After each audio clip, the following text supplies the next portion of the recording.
comento un poco entonces el objetivo que tengo. Uno, es ver una presentación fotográfica como resumen de, se puede decir, historia o elementos acerca del fundador de los Testigos de Jehová, ¿vale? Para complementar la información que viene en el módulo, ¿de acuerdo? Entonces, por eso, como vais a tener el PowerPoint del módulo, etcétera, esto lo quiero ver como un complemento a. Entonces hay una presentación fotográfica con elementos que tal vez no sospechabais que existían, y después vamos a analizar 3 versículos bíblicos en profundidad, y por eso era todo el cacharraje este, ¿vale? Entonces, vamos a empezar con la presentación fotográfica. Igual algunos de esos elementos, pues, algunos pues ya los conocéis. Bueno, vamos a ver. ¿Esto qué es? Esto es un cementerio, lógicamente, ¿vale? Por suerte o por desgracia, los cementerios fuera de España, pues son así, son bastante más bonitos. Y como algunos habéis visto, ahí hay un elemento principal que aparece. Y veis en esa lápida de ahí, ¿os suena esa fotografía? Aquí, ¿lo veis? La fotito esta, ¿vale? Muy bien. ¿Qué pone ahí? Es la tumba de Russell, y uno de los elementos interesantes es que él se hace llamar a sí mismo el mensajero o el ángel de la iglesia de Laodicea. ¿Vale? Muy bien.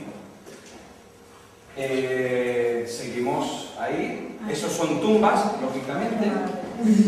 Y fijaos, ¿alguien puede leer las letras que pone ahí? Exactamente. Esa pirámide fue erigida como mausoleo de la tumba de Russell, ¿vale? Y hay 2 elementos para mí a tener en cuenta. Uno es que sea una pirámide. Y todos sabemos hoy lo que es el mundo de la piramidología, de cómo uno conecta con las fuerzas interestelares, parece esto Star Trek. ¿Vale? Y vamos a ver, uno puede elegir un panteón de muchas formas, pero que sea precisamente una pirámide, y eso vamos a ver que tiene luego su explicación. La otra cosa interesante es este símbolo: la corona, la cruz y la hoja del laurel. Algunos igual lo hemos visto, a lo mejor con asociaciones como Viva Cristo Rey, ¿vale? Y está el símbolo de la corona y la cruz, ¿no? Una cosa interesante es que hoy en día los testigos de Jehová no quieren que se nombre la palabra cruz, porque Cristo murió en una estaca, en un madero, pero no en una cruz.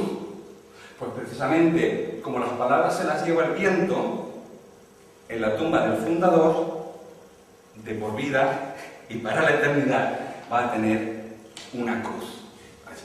Pero no solamente eso, sino ese simbolito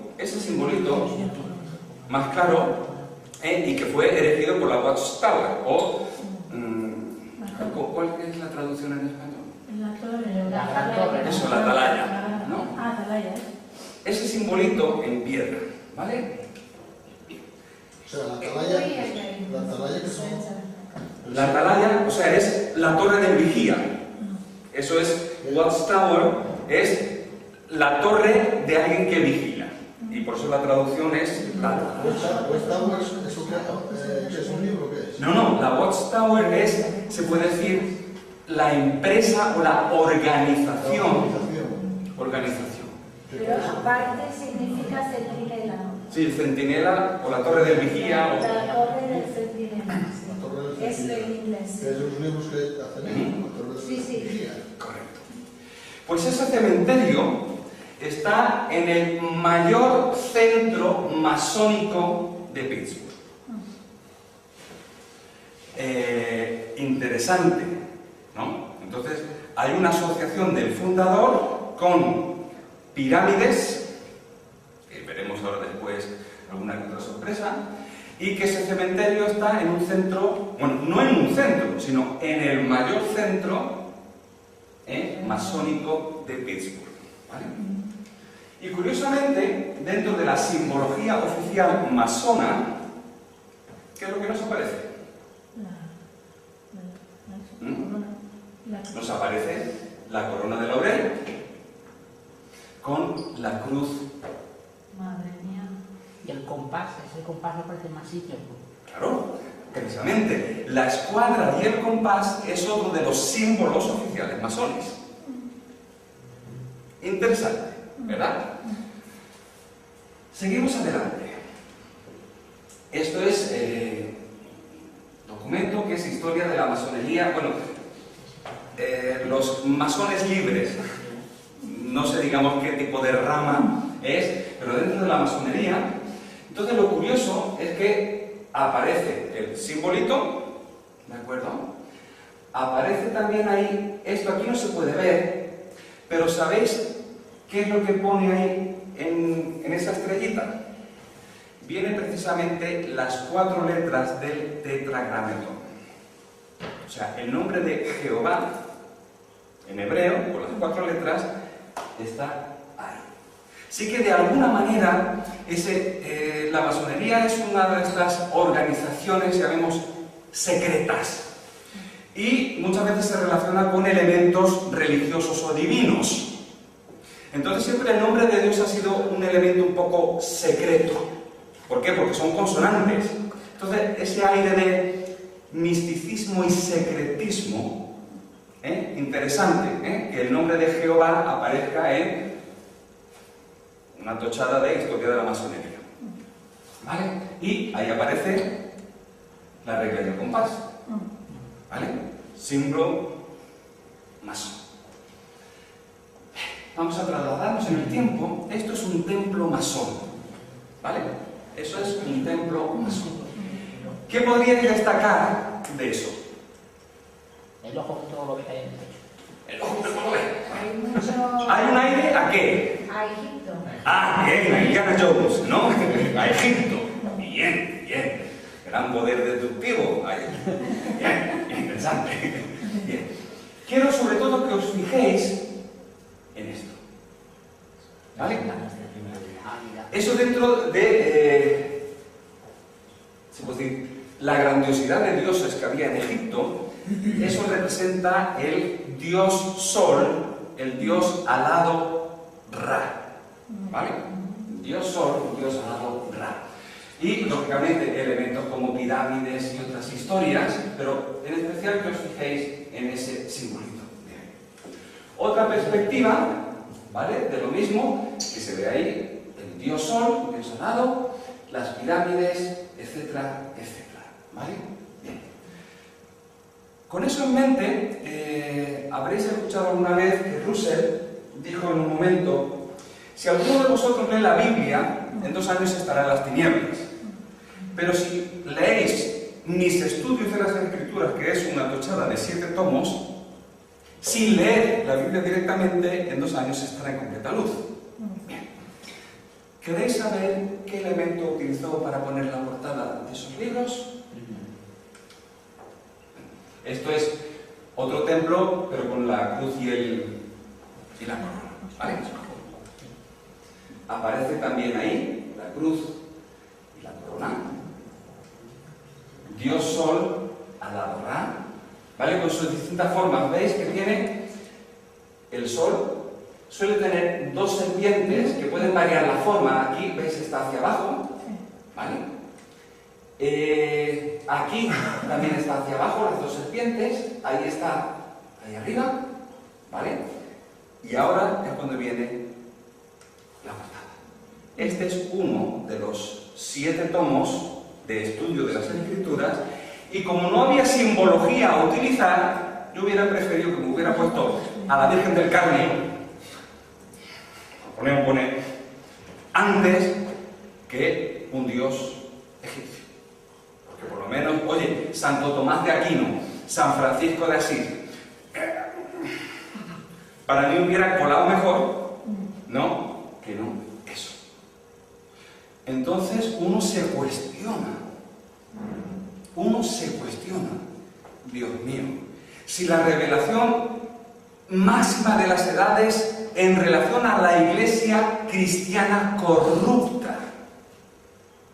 Me amparo en dioses egipcios, porque vamos, eso es el símbolo que yo pongo ahí.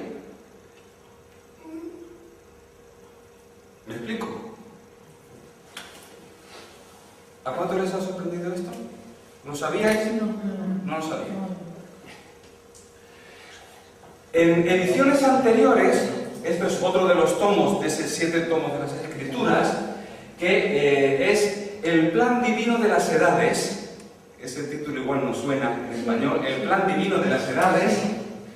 Pero, ¿qué es lo que pone ahí abajo? A ver, para una medio objetiva, ¿qué es lo que pone allí? Traduce. Como vemos en la Gran Pirámide. Así que el plan divino de Dios para la humanidad no fue ni siquiera por revelación de un ángel como los mormones. Bendito sea el Señor del ángel. El ángel le anunció a María algo, gloria a Dios. La revelación de ese plan divino de Dios para las edades, la fuente está en la Gran Pirámide de Giza en Egipto.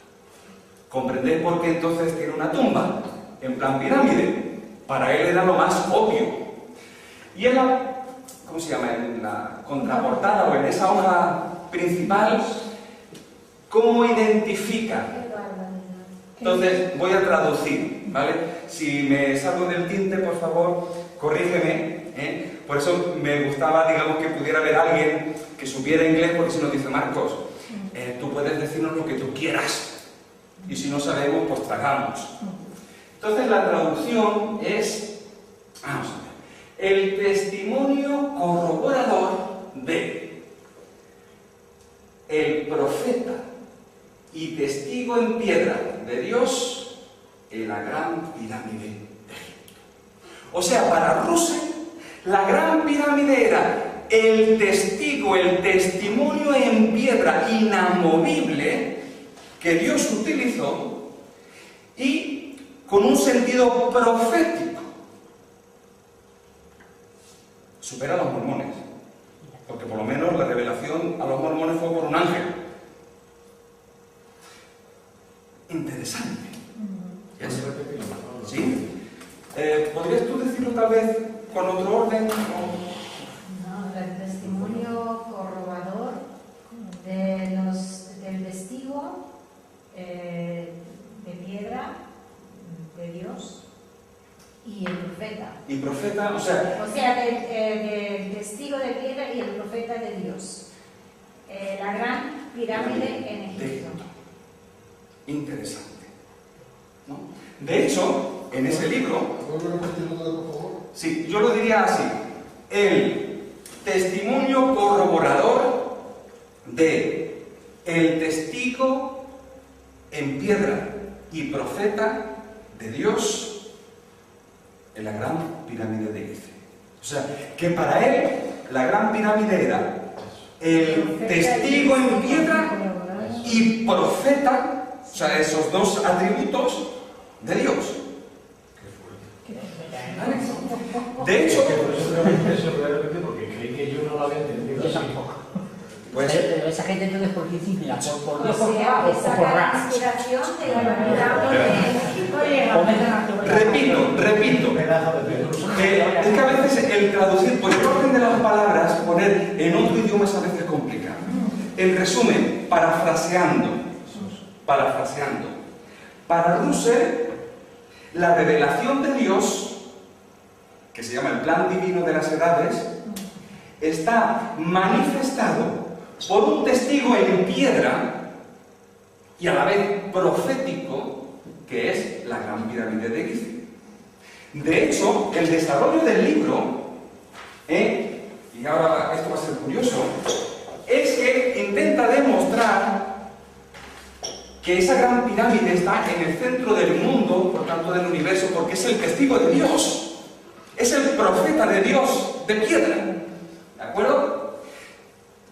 Y de hecho, como diría, atención al dato, ¿Para ellos hecha por hombres o hecha por Dios? hecha por Dios, puesta por Dios. De hecho, hay un texto en Isaías que dice: y he puesto en medio del desierto en Egipto ni testigo. Eso. De hecho, si os dais cuenta, ¿cómo sacó él la revelación de ese plan divino de las edades? Pues precisamente en aquella época, en el 1800 y pico, principios del 1900, estaba la arqueología muy viva en Egipto, ¿cierto?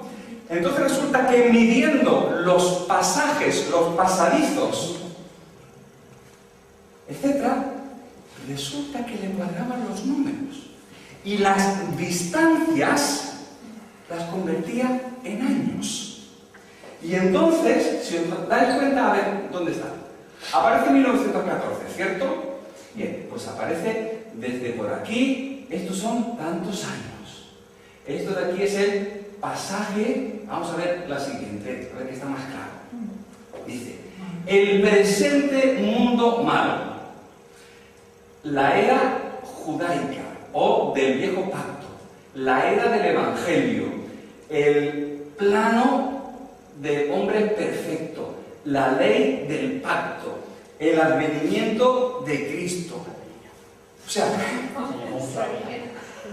me cuesta trabajo desmenuzarlo, pero lo cogéis. O sea, al yo medir, decir, anda, si son 2.300 metros, por ejemplo, o centímetros, anda, estos son los años que ocurre desde esto hasta esto. Si ya hablábamos con el adventismo de coger una fecha y calcular los días en años y quitar 43 y 33 para que me dé tal, aquí la interpretación está basada en distancia dentro de los pasadizos de esa gran pirámide de Giza. ¿Me explico? No, vaya rollo no. Es decir, eso es revelación impresionante. ¿De acuerdo? Y ahí pues, todas esas medidas, con su interpretación, o sea, toda esa distancia le cuadra. Por eso es interesante que le llaman el plan divino de las edades, porque ahí está todo el plan de Dios en la humanidad, desde la creación del hombre hasta la segunda venida de Cristo. ¿Veis? ¿Y veis aquí los años? Que si, yo no sé de dónde los sacará, pero ¿veis? El nacimiento de Cristo, tantos años hasta el 33, después...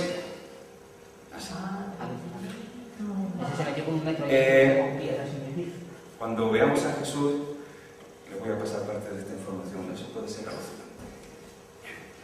Y no solamente eso, sino otro de los números impresionantes, para ellos no es el 1914 solamente, es los 144.000. ¿Vale? Pues entonces, halló la cuadratura del círculo. ¿Habéis escuchado eso? Desde que podamos hallar la cuadratura del círculo, pues él la halló. Entonces, entre el diámetro y la diagonal de la cuadratura del círculo, él saca las dos fechas. 1915, que es multiplicar por no sé qué y no sé cuánto, y el área del círculo, que son 144.000.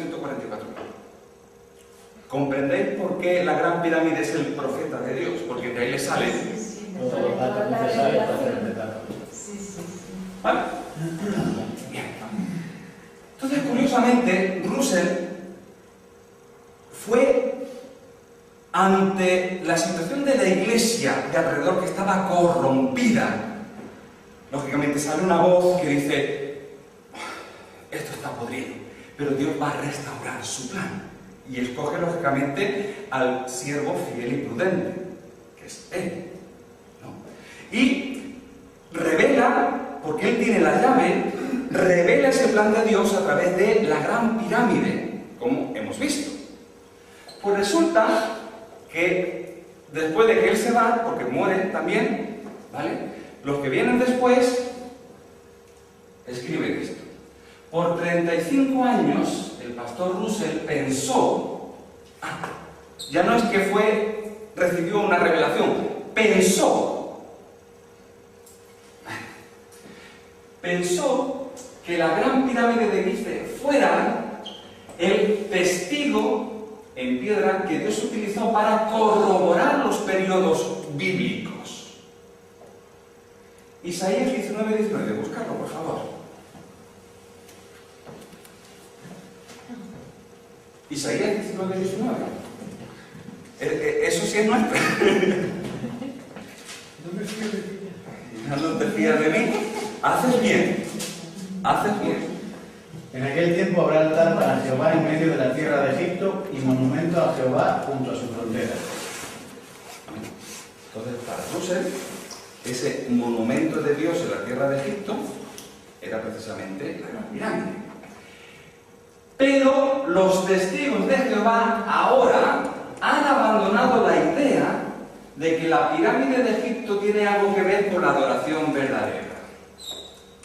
Así que el fundador trae la revelación de Dios, porque siempre es el fundador el que asienta los pilares en condiciones, ¿no? Ahora resulta que lo que viene detrás dice, no cuadra. Por si alguien, lo de la pirámide y tal, eso se puede encontrar en Google, y si alguien quiere ver, luego tenemos ahí las coordenadas que se pueden conseguir. Así que podéis navegar y podéis dar un paseíto por allí. Bien. Otro de los temas es el tema de la cruz. Hoy, tú hablas con un testigo de Jehová y dices, Cristo murió en una estaca. ¿Vale? Bueno, pues estos son imágenes de sus primeros libros, donde yo no podría separar ¿cómo se llama eso? Los cuadros católicos de los que ellos podían utilizar. Para mí están a la misma altura, ¿no?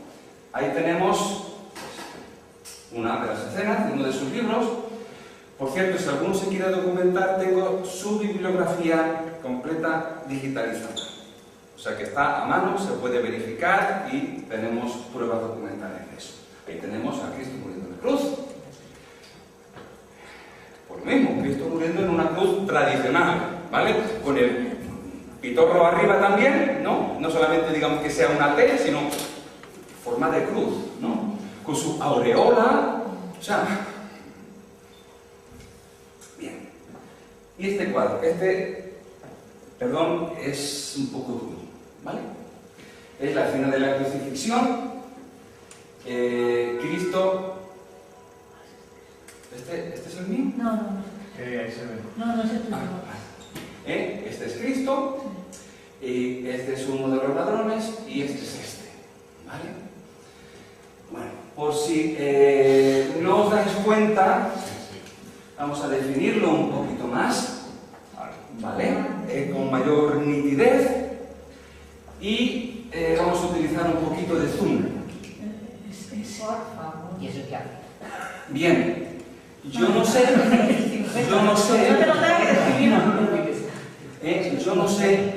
qué tiene eso que ver. Habría cuadros para echar mano en el mundo mundial acerca de la crucifixión, para poner elementos, por decirlo de alguna manera, grotescos. ¿De acuerdo? No tiene ningún tipo de sentido. Entonces, esto es solamente un pequeño resumen, ya vemos, sobre la historia que normalmente no aparece. En el módulo no creo que salga nada que tiene que ver con eso. Se va a decir de que, bueno, de que venía también, o estuvo en una iglesia presbiteriana, que si luego fue, digamos, y probó algo del adventismo, estudios de la Biblia, etcétera, etcétera. Pero ver una relación muy fuerte con la masonería, ¿vale? Movimientos que tienen que ver con piramidología y numerología, un poco crudo, ¿verdad? Astrología, ¿vale? No tenemos aquí todos los elementos, porque esto es un breve resumen, ¿vale? Pero hemos probado un poquito del caldo, ¿no? Entonces la pregunta es, ¿son de confianza? Después, como hemos visto, o vamos a poder ver, cambios de opinión, cambios de fechas, cambios en las escrituras. Esto es lo que sí vamos a ver después, los cambios en las escrituras, ¿vale? Entonces yo entiendo de que, lógicamente, podemos cometer errores, ¿cierto? O sea, En el momento que alguien diga, yo soy infalible, mal asunto. Entonces, yo espero que el ser humano pueda cometer errores aún en su apreciación de la verdad de Dios. Pero de ahí a que yo declare que mi fuente de revelación divina sea medios así, canta. ¿Vale? Bien. Imágenes subliminales satánicas. Bien. ¿Veis este libro? Hay una técnica, es que enseña realmente la Biblia, es de ellos. ¿Vale? Lo digo porque algunas de las imágenes vayan a decir, ¿eso de dónde ha salido? Entonces, para que veáis que son pruebas documentales, vais a ver ahí. Fijaos, por ejemplo, en este cuadro, ¿de acuerdo? Que lo vamos a ver allí. ¿Vale? Este de aquí, ¿vale? Lo vais a reconocer, simplemente que lo reconozcáis. Este de aquí. Dos ejemplos. Ese no lo gano. Sí, es, no. Hombre, y poder, yo es que no veo un pimiento, pero está ahí, ¿no? Bien. Si te veo tener por ahí como Vale, lo tienes que tener. Pues, algunas de las imágenes son de libros como este. Bien, hay una técnica, que es de donde salen esas imágenes, que si tú coges este dibujo y coges un espejo y lo pones, digamos, como eje y se duplica la imagen, salen cosas ocultas. ¿Vale? Entonces, lo que vamos a ver es sobre estos cuadros, cogiendo el espejo en un eje determinado, salen imágenes, se puede decir, ocultas. ¿Vale? Esas imágenes... Marco, escucha, ¿y si en este libro ponemos la mitad del espejo, saldría? Sí, claro. Es que eso es lo que está ahí. ¿no? Claro. O sea, pero yo cogería este libro, cojo un espejito, Sí. lo pongo hacia la mitad Sí. y sale lo que va a salir ahí. Sí. O si tú lo pones así delante de un espejo y vienes. No. Mira la mitad. Ah, vale. Tienes que partir la mitad y poner el espejo para que te dé la otra mitad. Lo vamos a ver ahí. Para que te dé la otra parte al revés. Ahora lo vamos a ver, ¿vale? Entonces, tengo un documento físico de ellos como prueba, ¿de acuerdo? Que dos de las imágenes están ahí. Las otras imágenes están tomadas de estas fuentes, o sea que si alguien quiere, puede copiar eso, pinchar y saltas al hiperespacio, ¿vale? Para ver de dónde vienen las imágenes. Bien. Esa es la técnica. Coges un espejo, lo pones en un eje determinado y te saca una imagen. Duplica, ¿vale? A ver, Esta sí, sí. Esa. esa por ejemplo, Sí. ¿vale? ¿Ves algo? Sí. La cabra. ¿Dónde? La cabra con el cuerno. ¿Esa de ahí? Sí. La cabra. ¿Habéis visto esto? Eso. Esa, la cabra con el cuerno. No, es que esto es una. No, eso es una. Eso es una. Pero la de abajo es otra. Es el símbolo. A ver. Aquí hay esto. ¿Qué es eso? Al final, Aquí es otro, parece un dragón de Parque Jurásico. Me parece una águila. Parece, sí, una figura. Vamos a mirarlo. Con varias figuras, ¿no? Sí. Aquí hay. Una diosa, puede ser la diosa de la. ¿No? Y el carnero aparece. Sí. Mucho. Esos símbolos satánicos. ¿Vale? Entonces, ¿de dónde sale? De poner en un eje, se duplica. ¿No? ¿Lo veis ahora más clarito? Sí, sí. ¿Vale? Pues son. Ese libro si lo pones en fuego. ¿Eh? Ese libro si lo pones en fuego. No. Y ya se tiene que va a quedar una prueba buenísima para refutar. No. Esta es fuerte. Este es Jesús sanando a un cojo, y hay aquí este pobre niñito que está diciendo, ay, qué buena es mi maestro. ¿Alguien ve algo? Sí, la cabra dibujando los cuernos ahí encima de la cabeza del niño. ¿No? Con la dicha cabra. Dice ese cabra. Extraño, ¿verdad? Que aparezca el carnero. Uno puede ver los ojitos, esa boquita de cabra. La visita allí. Vaya amparo que tiene ese niño. Ese es Jesús que cuando se le ha cortado, digamos, o se ha puesto el espejo, en realidad es una manera de que Jesús está postrándose o rindiendo homenaje a lo que hay ahí. O sea, que hacen que Jesús realmente se postre ante otras realidades espirituales. ¿Vale? Y este de aquí, Bueno, sí, es el mismo. y este de aquí. Ah, mira, es un bebé vestido. Entonces, Jesús rindiendo homenaje a las huestes celestiales. Aquí en pleno, otra tal, y ahí se ve mano y tal, y aquí hay todo un abanico de... Aquí hay uno muy bonito. Aquí uno con forma de gato. ¿Os suena esa foto? Sí, la tenemos aquí. Sí. Vale.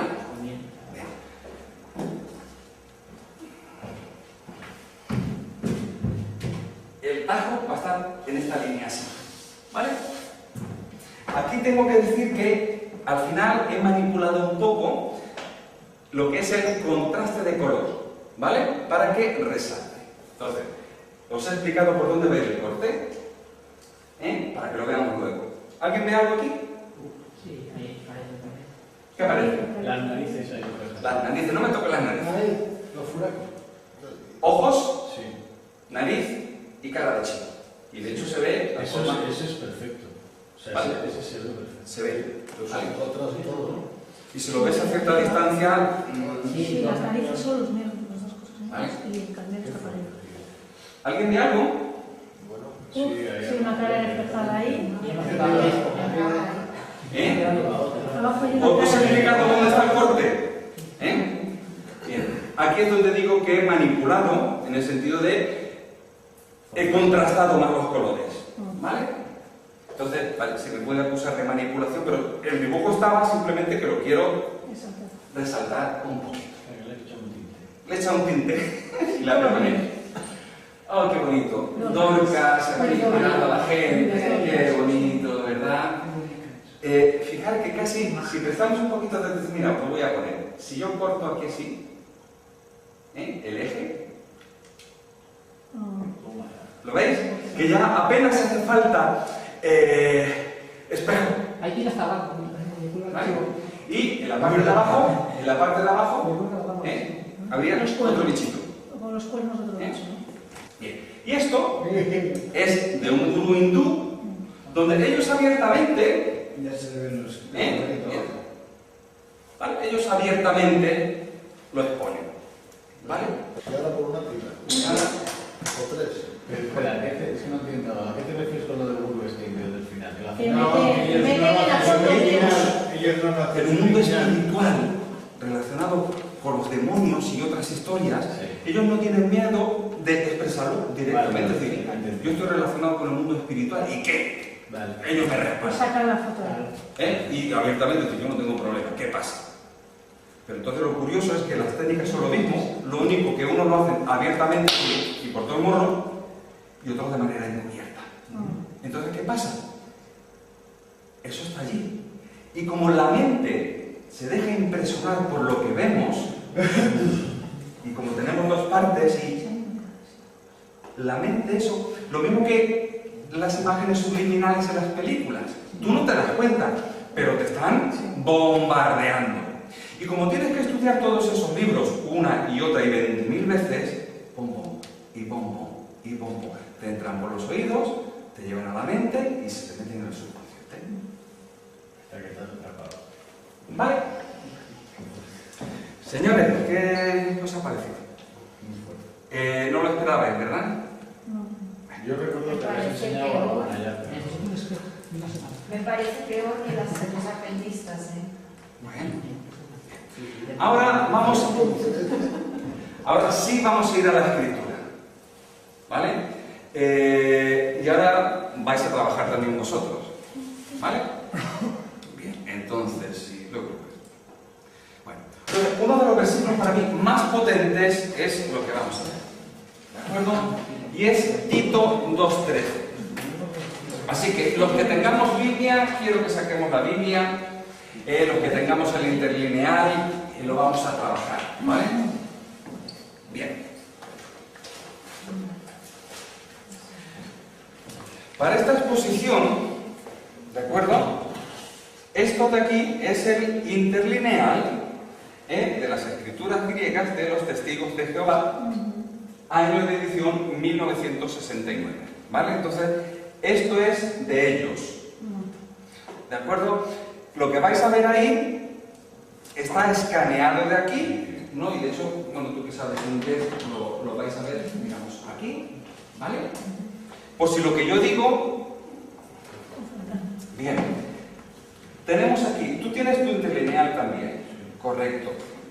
Vosotros vais a creer a los que... porque está en inglés, ¿vale? Porque está en inglés.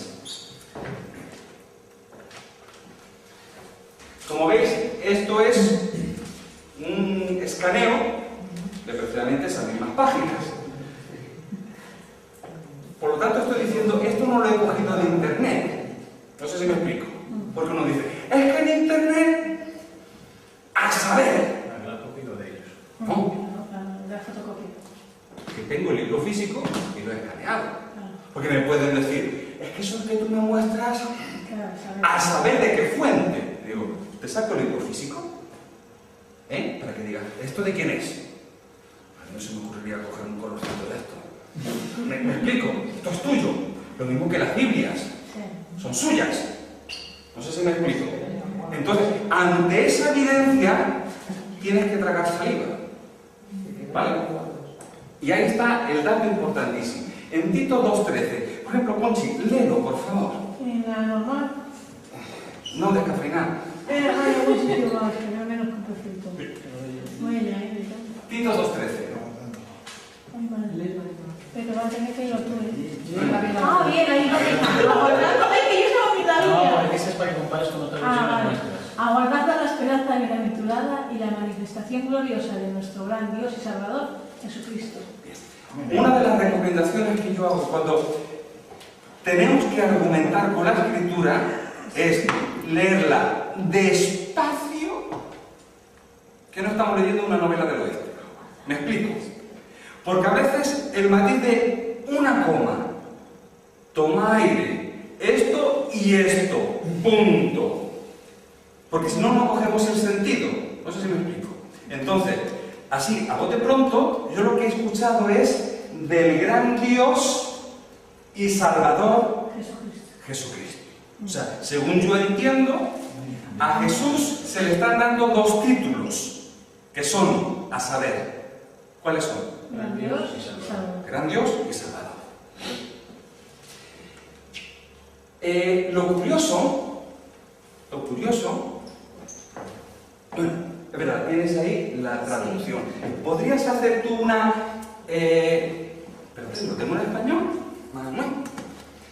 Búscame aquí Tito 2:13, por favor. Es de los testigos. Es de los testigos, pero en español.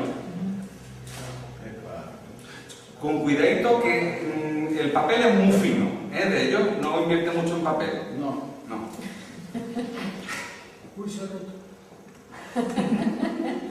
Leo. Por favor. Mientras aguardamos la feliz esperanza y la gloriosa manifestación del gran Dios y del Salvador nuestro Cristo Jesús. A bote pronto, ¿tú qué notarías ahí? Ahí es Dios. Como que diferencian a Cristo de Dios. Vale. Por decirlo así. ¿Vale? Léelo otra vez, sí, despacito. Mientras aguardamos la feliz esperanza y la gloriosa manifestación del gran Dios y del Salvador nuestro Cristo Jesús. Entonces, han metido y del. Entonces, nuestro gran Dios y del Salvador Jesucristo, que son dos personas distintas. ¿Cierto? Entonces, eso es lo que te encuentras en la Biblia. Bien. En el interlineal, y ahí la prueba documental, al margen, abajo, allí abajo, hacen un comentario. ¿Podrías traducir, por favor, el comentario que ellos hacen? El margen del texto del griego, Westcott, Sí, explica lo siguiente. O sea, lo dice de esta manera. lo vierte de esta manera. Sí. Manifestación de nuestro gran Dios y Salvador Jesucristo. Ahí está bien. Sin No sé. embargo, Sí, un momento, por favor. Un momento. Acabamos de leer que ellos reconocen el interlineal suyo. Es que hay varios, se puede decir, fuentes de interlineales. Está el textus receptus, ¿vale?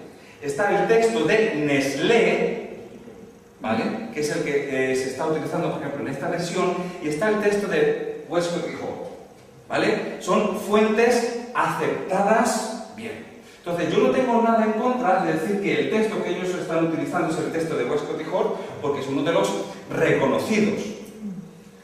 Pero ¿qué hacen ellos? Están reconociendo que el texto en griego realmente está diciendo ¿qué? ¿Qué es lo que está diciendo el texto griego? manifestación de nuestro gran Dios y Salvador Jesucristo. Está Es el diciendo... mismo. ¿Capéchenlo? O sea, ellos no tienen más narices que reconocer, de hecho lo hacen, que el texto griego que ellos están utilizando corrobora que Cristo es gran Dios y Salvador. Por eso, dice, a pesar de esta evidencia, sigue leyendo. Sin embargo, véase Tito 1.4 y 2 Pedro 1.1. También véase el apéndice bajo Tito 2.13. Correcto. Entonces, ¿qué es lo que ellos están reconociendo allí? Están reconociendo que el texto griego que ellos están utilizando dice de Jesucristo que es el gran Dios y Salvador, ¿cierto? Sí. Bien. Pero para despistarte dicen, pero mira en otra parte, que te vamos a desmoronar esto. ¿Vale? Espera. Pero no tiene mucho sentido que la misma, no sé, el mismo libro tiren piedras contra ellos mismos. O sea, no encuentro la... Por eso, este libro fue quitado de la circulación. Vale. Es que no tiene lógica que ponga una cabeza dentro de su O sea, mismo sería libro. posible conseguirlo. Ya no hay documentos. Ya no se gusta. Entonces, yo tengo, porque se lo afané a mi padre, lo tengo tanto estos como tengo esto en digital. O sea que ahora se puede conseguir en plan digital, entonces la evidencia es lo mismo. Pero para evitar que digan, eso está manipulado o digital, Tengo la edición impresa. ¿vale? Entonces, las traducciones, lo vamos a ver aquí en el texto griego. Coge tú tu interlineal para comprobar que más o menos seguimos el texto. Bueno, los interlineales que solemos tener está en inglés, pero en este caso Alfredo tiene uno en español, ¿vale? Entonces, el texto griego no lo vamos a leer, el inglés algunos. Puedo leerlo en griego también, ¿eh? ¿Así? Claro. Venga, pues tírale. ¡Papazopoulos! No se lo diré a Jesús, ¿eh? A ver. Vale. ¿Leo el mío o qué quieres? No, venga, lee el tuyo. Vale. Aguardando la bendita esperanza y la aparición de la gloria del gran Dios y Salvador de nosotros, Cristo Jesús. Ya, suficiente. ¿Vale? Entonces, simplemente, palabras sinónimas como, por ejemplo, la feliz. Bueno, aquí ha puesto la feliz. ¿Qué pone allí? Bienaventurada. Tampoco hay mucho problema. La manifestación de gloria o gloriosa. Bendita esperanza. Es lo mismo, ¿no? Fijaos también que a veces es un poco difícil, como veíamos antes el inglés al español,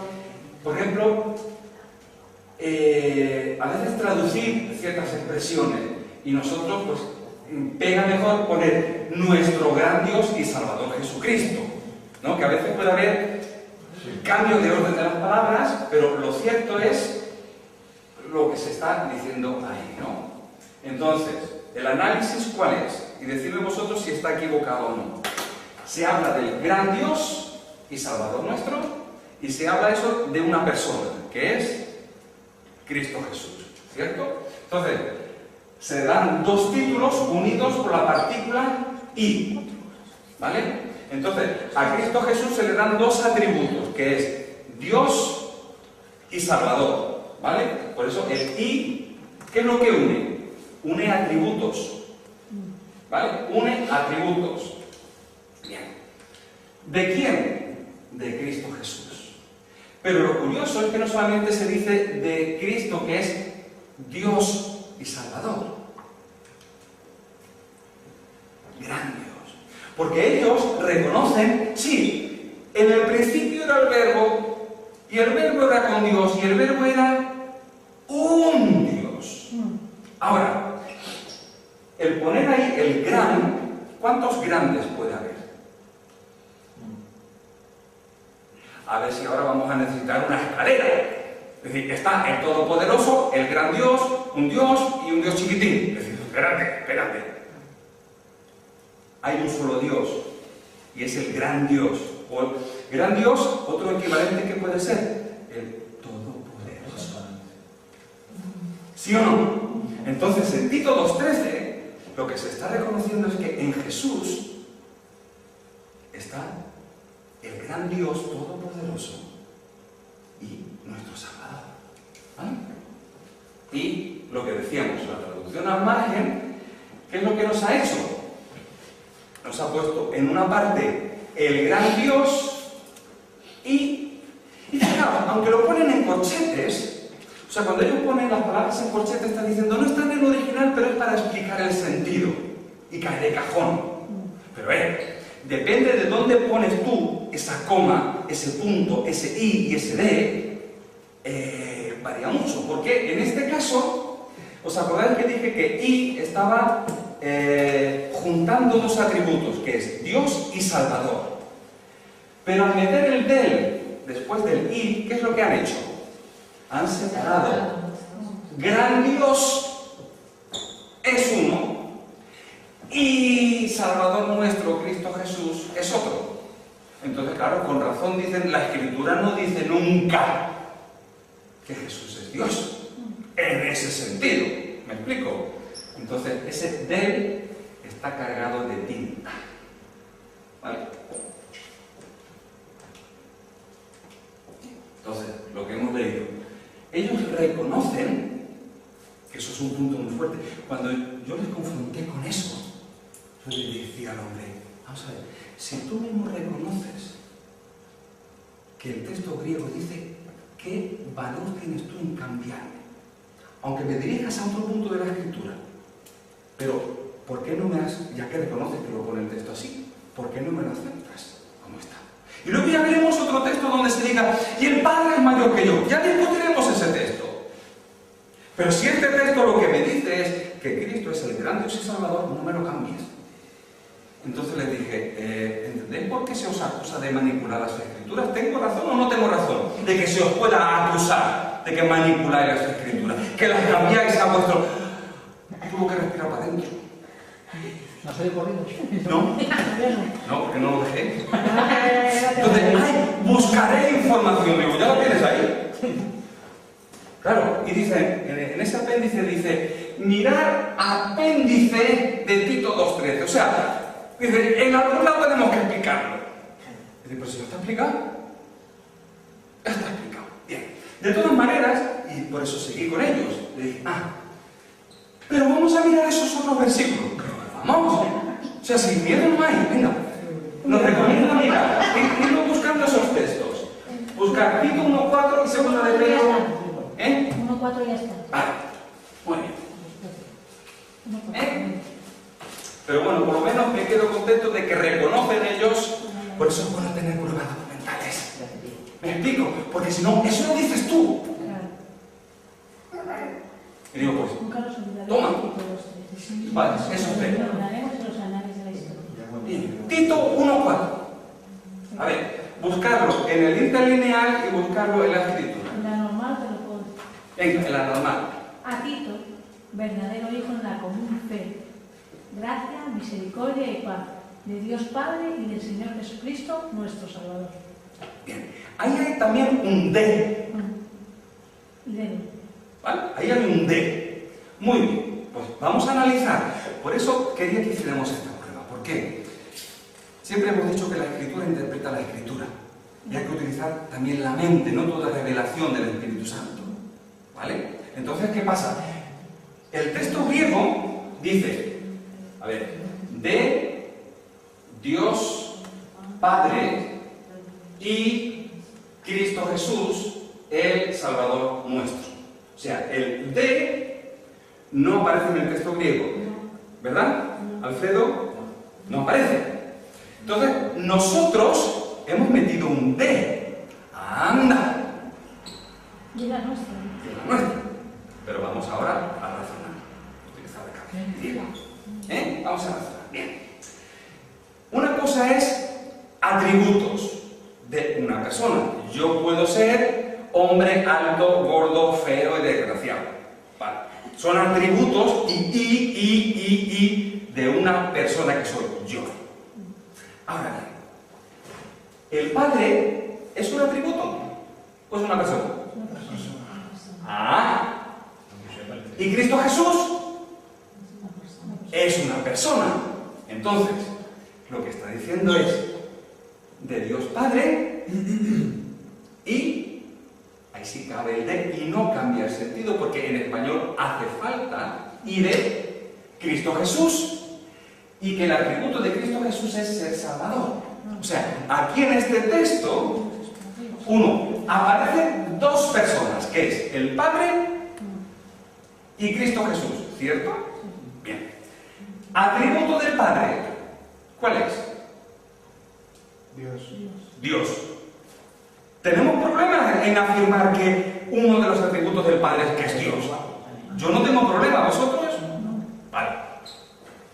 Y de Cristo Jesús, aquí lo único que se dice es que es el Salvador nuestro.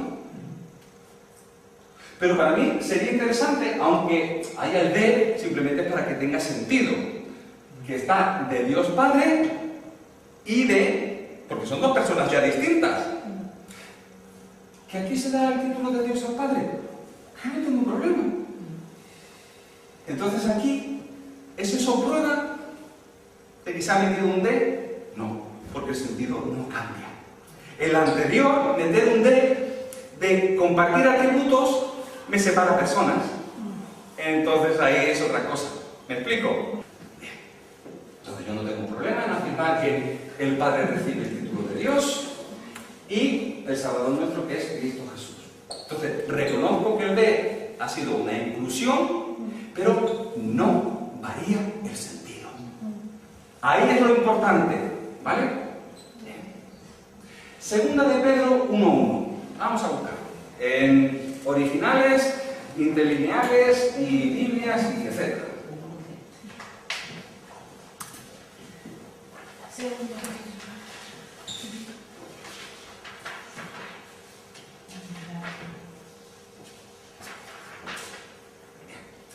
Lo que dice así, Conchi, venga, lee. Porque de esta manera os será otorgada amplia y generosa entrada en el reino eterno de nuestro Señor y Salvador Jesucristo. Bien, entonces, aquí analizamos el texto en referencia a ese, del Señor nuestro y Salvador Jesucristo. ¿No? Que cambiemos el orden de las palabras, pero aquí ¿qué se está diciendo? Que a Cristo Jesús, ¿no?, se le dan dos atributos, que son Señor nuestro y Salvador. El y, ¿qué es lo que está uniendo? Dos atributos, ¿vale? Dos atributos a una sola persona. La persona es Cristo Jesús y los atributos son, pues, Señor nuestro y Salvador. ¿Da lo mismo si decimos nuestro Señor y Salvador? Es lo mismo, o sea que poner el nuestro en el medio y tal, es nuestro Señor y Salvador Jesucristo. ¿Vale? Por eso, el orden de las palabras, si no cambia el sentido y para nosotros es más claro, no pasa nada. Pero el problema es cuando metes algo que te cambia el sentido. Entonces eso ya es delito. ¿Vale? Entonces la traducción de nuestro Señor y Salvador ¿sería correcta? Sí. Cuadra. Muy bien. Segunda de Pedro 3:18. Es otra. Vamos a mirarlo también. Pero a ver, los testigos de Jehová, aquí que por mí dicen. No, bueno, vamos a leerlo. A ver, la versión... ¿Ellos cambian ahí el significado? No, ¿por qué? Pero no hay que justificar Porque, el otro versículo, ¿no? como ahí, léelo, búscalo. A ver, ¿qué pone segunda de Pedro 1:1 en la Biblia de ellos? Sí. Segunda de Pedro 1:1. A ver, escuchad lo que ponen ellos en su Biblia. Simón Pedro, esclavo y apóstol de Jesucristo, a los que han obtenido una fe tenida en privilegio igual a la nuestra por la justicia de nuestro Dios y de Salvador A ver, Jesucristo. segunda de Pedro 1:1 es... Sí, segunda de Pedro 1:1. Uno De un nuestro poco- Dios y de Salvador Jesucristo. Vale. Se pusieron ahí un y del. Y del Salvador Sí, pusieron Jesucristo. el y del. Bueno. Pero en realidad, es decir, ahí ese de, aunque ellos lo hayan metido, en realidad no hay mucho en juego. Ah, perdón, 1:11. Ay, perdón. 1:1. No, 1:11, sí. Ah, sí, sí, sí, A ver, Y 1:11. de hecho, así se les suministrará ricamente a ustedes la entrada en el reino eterno de nuestro Señor y Salvador Jesucristo. Ah, de nuestro Señor y Salvador Jesucristo. Está bien. ¿Está bien? ¿Por qué? Porque los títulos o atributos que se le dan a Cristo son Señor y Salvador. Claro. No se juega mucho. El problema está en la que me decías primero, el 1:1. Vale. De nuestro Señor, de nuestro Dios y del Salvador Vale. Jesucristo. Ahora vamos a ir a eso. Entonces, el 1:11, Señor y Salvador traducen bien, como nosotros. Segunda de Pedro 3:18. Aquí los títulos que se vuelven a dar, pues son lo mismo, de nuestro Señor y Salvador, Cristo Jesús. ¿Vale? Ahí no hay problema. Bien. ¿Vale? Que nosotros cambiemos el orden de la palabra y pongamos el nuestro delante del todo, no cambia el sentido. Bien. Ahora, segunda de Pedro 1. Ahora sí. Ahí sí. Bien. Entonces, interlineal nuestro. Interlineal, a ver, si lo miras aquí en el de ellos también, segunda de Pedro 1:1. Bien. Vamos a leerlo en español. ¿Qué dice? Simón Pedro, siervo y apóstol de Jesucristo, a los que habéis alcanzado, por la justicia de nuestro Dios y Salvador Jesucristo, una fe igualmente preciosa que la nuestra. Nosotros ponemos de nuestro Dios y Salvador, Cristo Jesús. O sea, para nosotros el texto está diciendo, pues como veíamos en Tito 2:13, ¿no? De que a Cristo Jesús se le dan dos atributos, es Dios nuestro y Salvador. ¿Vale? Entonces, ese y, ¿qué es lo que junta? Adiós. Atributos. Los dos atributos. Atributos. ¿Vale? Servidores y Bien. salvadores. Ahora, ¿qué pasa si metemos el del aquí? Como en el Tito 2:13, Los separa. que nos lo separa. Separa. Por eso, en la versión de ellos, ¿qué es lo que tienen? De nuestro Dios y de el Salvador Jesucristo. O sea, te han separado personas. ¿Vale? Ahora vamos a hacer una comparativa. En el interlineal de ellos pone en inglés pues el artículo también, pero entre paréntesis, como que no está en el original. Sí, pero al ponerlo, ¿qué pasa? Aunque tú digas eso no está, pero como está para aclarar el sentido, como ayuda. Pero están distorsionando el sentido. Correcto. Entonces, ahora vamos a ver si es justo. ¿Vale? Bien. Por favor, tú coge el interlineal de ellos, en 2 de Pedro 3:18, y tú mira el 2 de Pedro 1:1. ¿Vale? Bien. Porque vamos a comparar esos dos versículos. ¿Vale? Entonces, a ver, ¿quién tiene 2 de Pedro 3:18? ¿Está el texto correcto como pone allí? Aquí pone, bueno, esto está en inglés, no, pero seguir creciendo en la amabilidad inmerecida y el conocimiento, bueno, amabilidad y conocimiento inmerecidos de nuestro Señor y Salvador Jesucristo. A Él sea la gloria tanto ahora y... No, suficiente. O sea, que en 2 de Pedro 3:18 ellos ponen Señor y Salvador Jesucristo. Sí. ¿Cierto? Nuestro Señor y Salvador Jesucristo. Bien. En 2 de Pedro 1:1, ahí qué es lo que pone.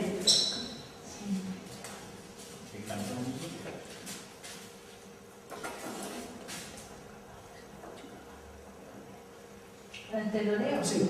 Vale. Simón Pedro, un esclavo y apóstol de Jesucristo, a los que habéis obtenido una fe tenida de igual privilegio con la nuestra, por la justicia de nuestro Dios y del Salvador Jesucristo. Así que ahí meten un D. Ahora, no hace falta saber griego, ¿vale? Pero fijaos, ¿esta palabra es igual que esta? Sí. Esta palabra es curio y esta es Theo. Esto es Señor y esto es Dios. Entonces, bien. ¿Esta palabra es igual que esta? ¿Esta palabra es igual que esta? ¿Esta palabra es igual que esta? ¿Qué es lo único que cambia? Uno es Señor y el otro es Dios. Bien. Entonces, si la estructura gramatical, el orden de las palabras es el mismo, y lo único que varía es que en una le da el título de Señor y en otro de Dios, ¿por qué en una meten un D y en la otra no? ¿Me explico? O sea, estructura gramatical la misma. La única diferencia entre esta y esta es que aquí pone Señor y por eso no tienen problema en decir Señor y Salvador. Pero en 2 de Pedro 1:1, como los títulos que se suban es Dios y Salvador en relación a Cristo Jesús, ahí meten el D y lo separan. ¿Es eso buena traducción? No. Porque la estructura es la misma. ¿Qué es lo único que cambia de los dos versículos? Que aquí pone un título y aquí pone otro. ¿Y la persona quién es? El mismo, es Cristo Jesús. Entonces, ¿que la Escritura no dice que Cristo es Dios? ¿Que la Escritura no dice que Cristo es Dios? Entonces, ¿por qué en una ponen D? Porque automáticamente te separa al Padre de Jesús en su divinidad. Pues, la estructura es la misma, porque el problema es que a lo mejor en un versículo las palabras, el orden están cambiados. Dice, bueno, es que, ¿ves? Hay un orden distinto. Pero en esos dos versículos el orden es el mismo y la única diferencia es título de Señor y título de Dios aplicado a Cristo Jesús. Y en una te meten el D y en otra no. Entonces, resumen, en las Escrituras se le atribuye a Jesucristo los títulos de, y lo hemos visto, ¿qué títulos se le dan a Jesús? Señor, Salvador y gran Dios, entre otros. ¿Es bíblico? ¿Está sacado de la manga? Ellos mismos reconocen en su interlineal que el texto griego, en Tito 2:13, se le da atributo de gran Dios a Cristo Jesús. Y aunque te han llevado a otros versículos, como era el Tito 1:4, que lo que hay, si ya está el Padre y ya está Cristo Jesús, ya son dos personas, y que ellos meter el D no cambia. Pero en 2 de Pedro 1:1, que es lo que hemos visto, ellos vuelven a meter un D, pero estamos viendo que si lo comparamos con el 2 de Pedro 3:18, que el esquema es el mismo, no tienen derecho. Pues cuando son confrontados con esto, en sus propias escrituras, tienen que tragar para adentro. Entonces, no es que tú le demuestres, es que mi Biblia dice. No. Coge su Biblia y coge su lineal. Porque entonces no tienen manera de decir, es que se han equivocado. ¿Me explico? Por eso esto desapareció del mercado.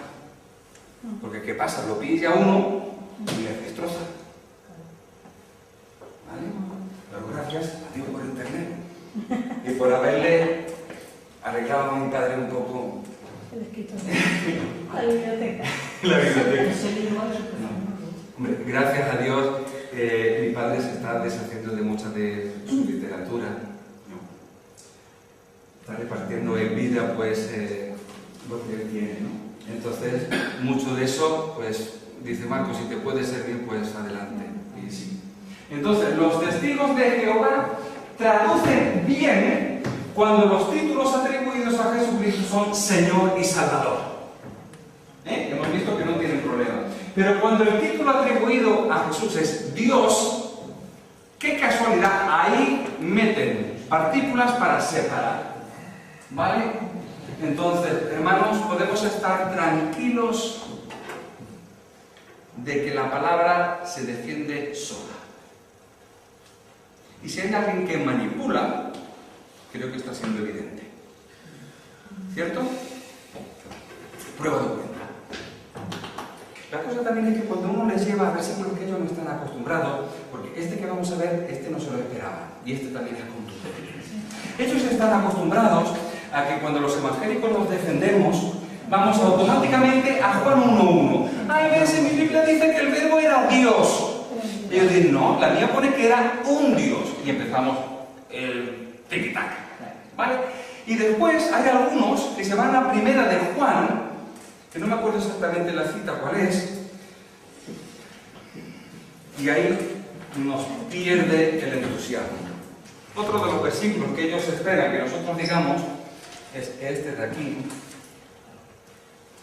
Primera de Juan 5.7.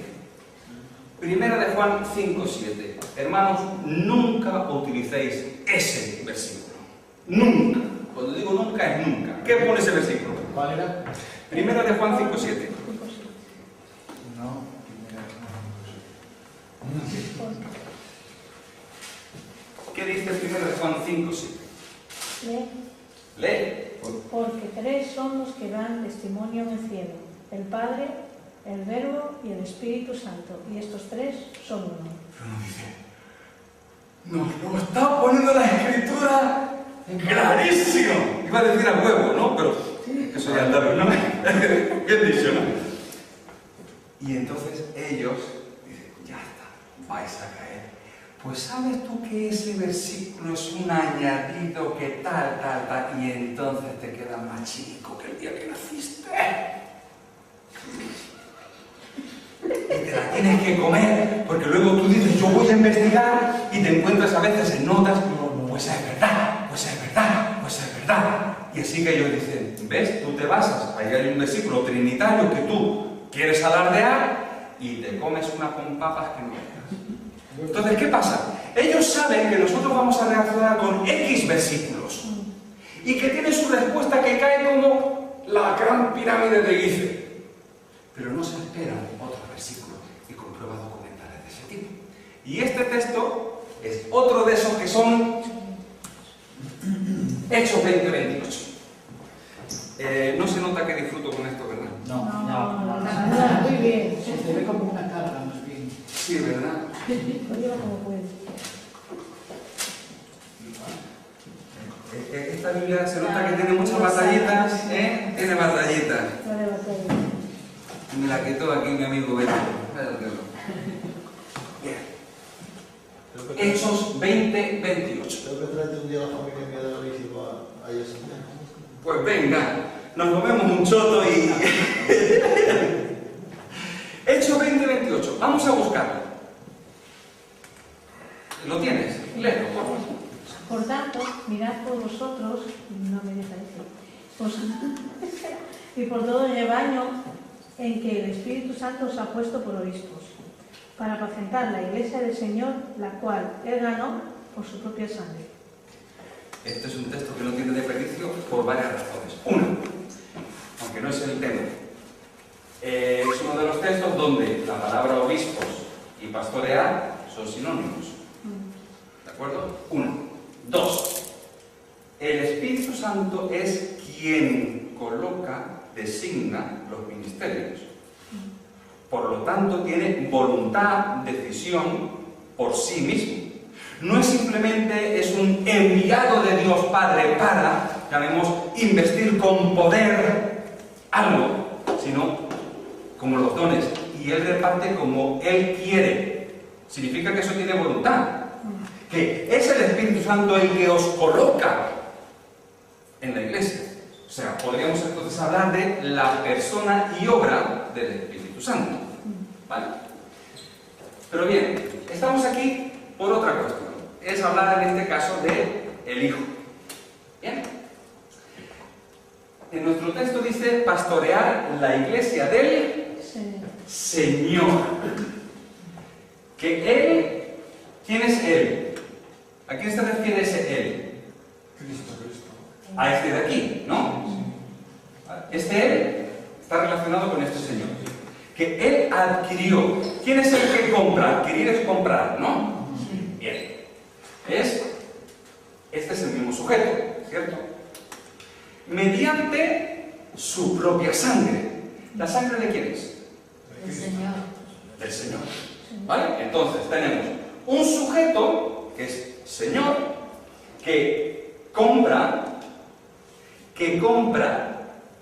para sí mismo. O sea, yo lo compro para mí. Como las mujeres dicen, esto no lo voy a comprar para mí yo. Muy bien. Entonces, es el Señor el que compra para sí y el precio que pone es su propia sangre. ¿En quién estamos pensando? Jesús. ¿Vale? Vamos ahí. Sangre. Estamos pensando en Jesucristo. Bien. No perder de vista, se puede decir, el sujeto, que es esto de aquí. ¿Vale? Bien. Ahora vamos a buscar los originales.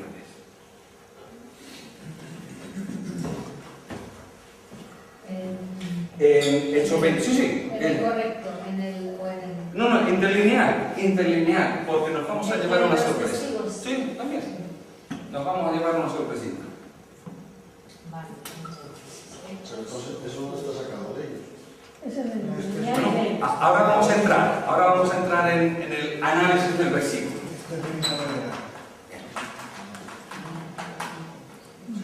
Esto para que lo entienda.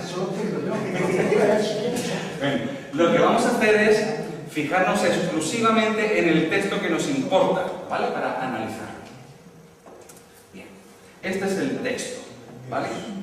El problema es, verifícalo, Alfredo, Daniela, verifica eso de allí. ¿Qué es lo que te aparece a ti, Daniela? Prestar atención a vosotros mismos y a todo el rebaño entre el cual el Espíritu Santo en minúscula os ha puesto como obispos, Sí. los que cuidan Sí. para pastorear la congregación de Dios que Él ha comprado con la sangre de su propio Hijo.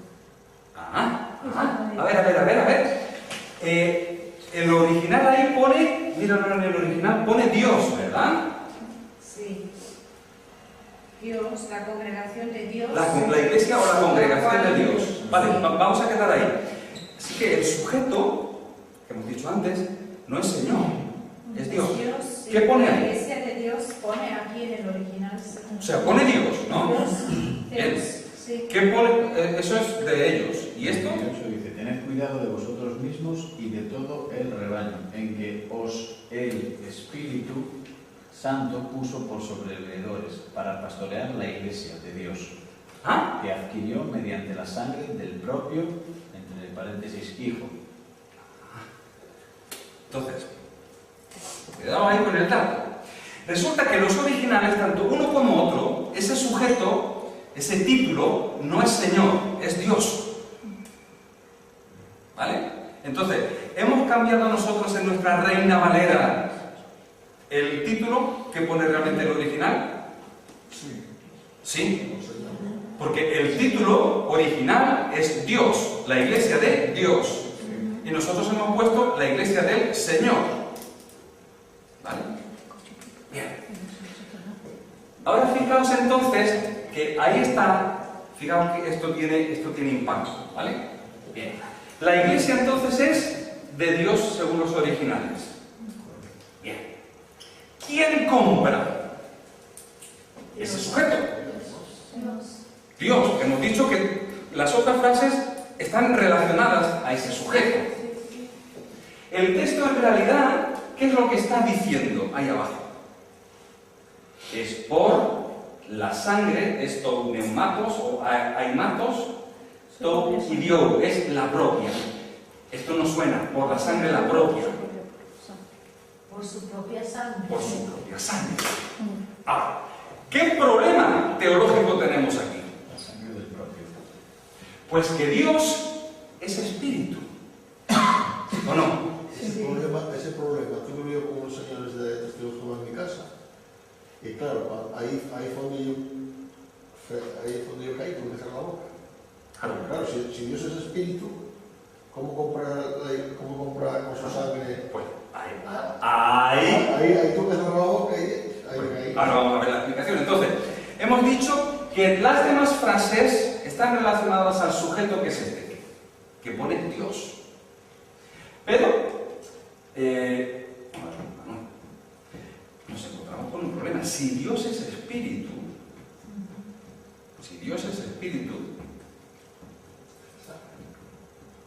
problema. Ahora, me llama la atención de que es un problema para nosotros, ¿cierto? Ahora, cuando nosotros tenemos un problema teológico tenemos varias opciones, y una es adaptar lo que dice la Escritura a lo que yo entiendo que debería poner. Es una opción. Pero la otra, ¿qué es? Es decir, si lo pone, lo pone. ¿Me explico? No me explico. Es un texto chocante. ¿Por qué? Porque está diciendo que Dios compra su iglesia y que lo hace con su propia sangre. Y uno dice, espérate, si Dios es espíritu, ¿cómo va a comprar con su propia sangre? Es un problema teológico. A ver, pero Jesús se encarnó. Por eso. Pero el texto lo que está diciendo es que Dios compra con su sangre. Y no nos cuadra de que si Dios es espíritu, compre con su sangre. Por eso hay varias formas de resolver el problema que está planteando ese texto. ¿Vale? Opción A. El texto original dice la iglesia de Dios. ¿Vale? Bien. A Dios se le da también el título de Señor. ¿Y varía o no varía? ¿No? Es otro de los títulos más. Y seguimos identificando a lo mismo. Entonces, ¿qué pasa? Si cambiamos Dios por Señor, no cambia el sentido, ¿de acuerdo? Y se hace de una manera más coherente, como lo vemos ahí, de que la iglesia del Señor, que Él compra para sí y con su propia sangre. Claro, nosotros automáticamente pensamos en Jesucristo como Dios hecho hombre y por tanto no es un problema teológico. Porque si Dios se encarna, teniendo entonces cuerpo y sangre, sigue siendo sangre de Dios en la persona de Jesús. Entonces, la bola cuadra. Cambiando simplemente un título de la divinidad. ¿Pero es una alteración? Sí. ¿Cambia el sentido? No. Opción B. Lo que el texto dice es la iglesia de Dios, la cual Él compró, ¿quién? Dios, ¿cierto? Por la sangre, si añadimos su propio Hijo, ¿qué pasa? Es lo que ponen los testigos de Jehová. Correcto. Y ahí casi te lo ha medio soltado. Ahora, ¿qué problema tienes? Vamos a ver. hemos dicho que todas estas frases están relacionadas a ese sujeto, por mucho que nos duela, ¿cierto? Es Dios el que compra para sí mismo y que paga el precio, ¿no? Es ese sujeto el que paga el precio. Ahora bien, si es Dios el que compra, pero otro pone el precio, es como con mi padre. Mi padre muchas veces salíamos por ahí como familia y decía, venga, yo invito. Y después le decía a mi madre, niña, paga. Espérate. No sé si me explico. Yo invito, yo compro, pero tú pagas. ¿Coges el sentido?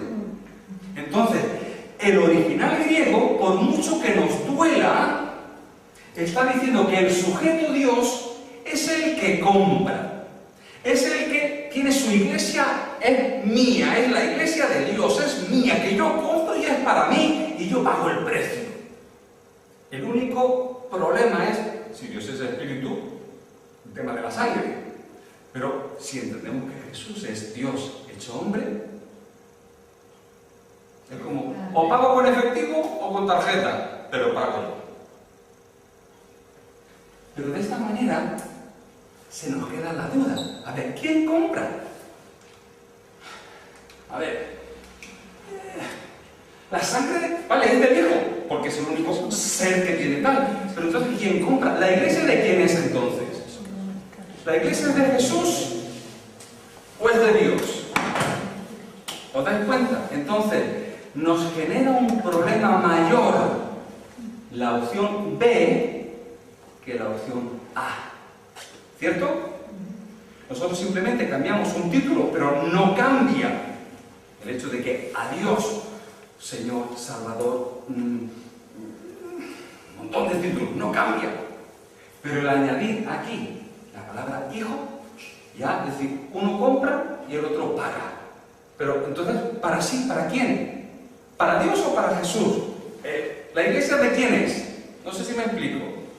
Entonces, ante esa dificultad, es menos mala cambiar Dios, que es lo que pone por Señor, porque es otro atributo de la divinidad, pero entendemos entonces que Jesucristo es Dios hecho carne y por tanto sí tiene sangre, y por tanto Dios puede decir, yo compro, la iglesia es mía y yo he pagado el precio. Es precio de Dios. Una pregunta, ¿por qué entonces piensas que en la traducción al español se cambió por eso? Porque ¿Pero en qué traducción al español? en la traducción la Reina Valera que pone ¿No? Señor. Es ¿Por qué no el mismo pensamiento. Claro. ¿Por ¿Por qué? qué no cambia el contexto? Porque si nosotros en la Reina Valera pusiéramos la iglesia de Dios que Él compró para sí por su propia sangre, cuando uno lo lee, que Dios compra con su propia sangre, No nos o conocemos. sea, Pero está muy bien dicho porque así queda bien claro. sí, pero es una manera de decir, espérate. Entonces, por eso digo, hemos manipulado, ¿vale? Porque el texto es mucho más claro de lo que nosotros ponemos. Porque al poner la iglesia del Señor, automáticamente se puede decir, desviamos la vista a Jesús. Claro. Aunque el texto original lo que está diciendo es la divinidad la que compra, la divinidad la que posee su iglesia, Es más poderoso. pero duele un poquito. No sé si me explico. Sí. Pero a veces es bueno que duela. Bueno, pero por eso hemos enfrentado esta situación. ¿Me explico? A mí me costaba. Claro, es que cuesta asimilar, claro, cuando sabes que Jesucristo es Dios pero si no, pues cuesta saber que Dios es espíritu, ¿cómo puede comprar con su propia sangre? Claro, pero eso cualquier persona que no te ha escuchado, que no tenga una sesión de estas. Ahí en este texto te sale la Trinidad. Eso es lo que quería decir yo. Es una Bueno, la prueba. Trinidad no. Bueno, sí, es verdad. Espíritu Santo. ¿Quién es Sí. Espíritu Dios ¿Quién es el Hijo? Y está hablando de que los tres son uno, porque él decía, se contradice porque Dios es espíritu. Es que Dios es espíritu Es que dice al y Dios final- es hijo. Y Hijo, Espíritu y Dios Padre. ahí está. Entonces está hablando y está corroborando que la Trinidad. Bueno, ese aspecto no lo había tenido en cuenta, pero sí cuadra, ¿verdad? Dios Padre. Es que está hablando de la Trinidad como una misma persona. Está hablando como tres en uno, como decimos, ¿no? Está hablando. ¿Quién es Dios Padre, Dios Espíritu y Dios Hijo? A ver, Alfredo. Es que en el original dice la Iglesia de Dios que adquirió mediante la sangre del propio. Luego Pero del propio. Hombre, vale, espera, y luego pone en terminaciones hijo, ¿no? Y luego hay un apéndice aquí, una nota al lado, pone la sangre del propio o la sangre propia.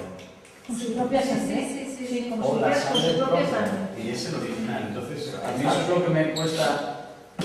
Realmente, literalmente lo que está diciendo es a través Eso. la sangre, la propia.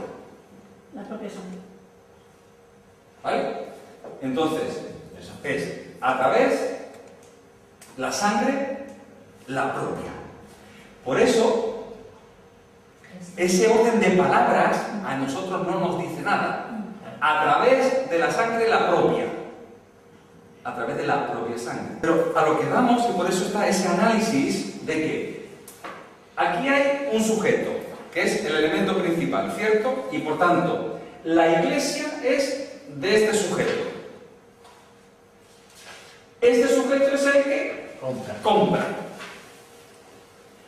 Y que nosotros hemos añadido para sí, como diciendo, sí, yo compro para mí. Que no es que tengo un regalo que yo compro para otro, es decir, no, yo compro para mí. Y que la forma de pago es por la sangre la propia. Eso a nosotros no nos suena. ¿Cómo traducimos? ¿De quién? Del sujeto. Que ese sujeto tiene la Iglesia, que esa Iglesia ha sido comprada, ha sido para él, y que el precio ha sido la propia sangre. ¿Me explico? Y que por eso, como es un razonamiento que choca, que duele, decimos, pues si simplemente cambiamos, en vez de este título ponemos Señor, nos evitamos una charla de estas, tener que dar explicaciones. Una cosa. ¿Cómo viene? ¿Como Señor o como Dios? Pone como Dios, la Iglesia de Dios, pero que Él compra con la sangre de su propio Hijo. O sea, el caso de mi padre. Dios es el que compra y le dice al Hijo, pero paga tú. Quería decir que so en inglés normalmente se traduce the, o sea, el artículo. El artículo. Es el artículo y supongo que será porque la Iglesia, el Dios o algo así, no se puede. Es por el caso que será un genitivo. Un genitivo, exactamente, un posesivo, ¿sí? Sí. La Iglesia de quién, de Dios. Entonces en español se traduce de esa manera, pero realmente todo parece ser el artículo. El artículo. Y que y al ser un genitivo, precisamente, o sea, una forma que demuestra posesión, en español obviamente habrá que poner un de. Sí. Que ahí, por Pero ejemplo, aquí pone, es interesante, aquí en inglés pone la Iglesia de Dios, la cual Él compró mediante su propia sangre. pero yo entiendo que choca el decir que Dios, siendo espíritu, compre con su propia sangre. Que el único camino de que eso cuadre es que Jesucristo, siendo Dios, entonces sigue siendo Dios el que compra. Sí. Entonces no cambia el sentido. Lo único que lo hace en la persona de. Bendiciones. Hasta luego. Pero ¿entendéis por qué a veces lo importante de que necesitamos a la hora de argumentar tener bases de la escritura contundentes? Porque si no, nos comen. Y sobre todo cuando tenemos dos versículos como esa de Primera de Juan, que hagamos tan pancho, mira, hay un versículo que mira la Trinidad y nos viene al pelo. ¿Me explico? Entonces, yo no utilizo eso, los llevo donde ellos nos esperan. Y ahí, ¡tala! ¿Me explico? Es estrategia. ¿Vale? Pues si me permitís un último análisis. impresionante. Este ¿Alguien? versículo es hermoso, me encanta. ¿Cuál? Este que acabamos de ver, que está clarísimo, clarísimo, clarísimo. Pues, a ver, alguien dice que todo esto de la Trinidad, que es un invento, algo que está solamente en el Nuevo Testamento. Pues ahora nos vamos a ir para atrás, ¿vale? Y vamos a hacer un análisis de Deuteronomio 6:4.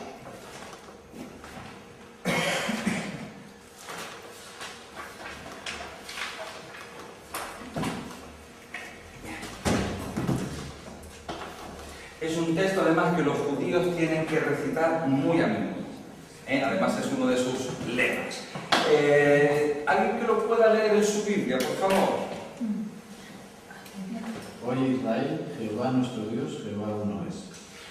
Bueno, ahí tú lo estás leyendo en la versión Reina Valera. Reina Valera. Muy bien. Jehová nuestro Dios, Jehová uno es. Aquí vemos cómo se pueden intercambiar a veces los títulos. Que en vez de poner Jehová ponemos Señor, cambia. Para mí no. Seguimos identificando a Dios como Señor y Dios, ¿no? Oye Israel, el Señor nuestro Dios, el Señor uno es. Pueden poner otras versiones, yo no tengo problema de poner Jehová. Y de hecho, vamos ahora a analizar ese texto, ¿vale? Ese texto está en hebreo, lógicamente, y que pronunciándolo en modrileño sería algo así: Shema Israel, Yahweh Elohenu, Yahweh Echad. El problema con esto de aquí, el tetragrammatón, que son esas 4 consonantes, depende de qué consonantes le metes, a veces de Adonai sale Jehová, o de otras consonantes que suena a Yahvé, de ahí viene el Yahvé. Bien. Eso en realidad es de menos. Sabemos Jehová, Yahvé, es el mismo ser, ¿vale? Pero lo curioso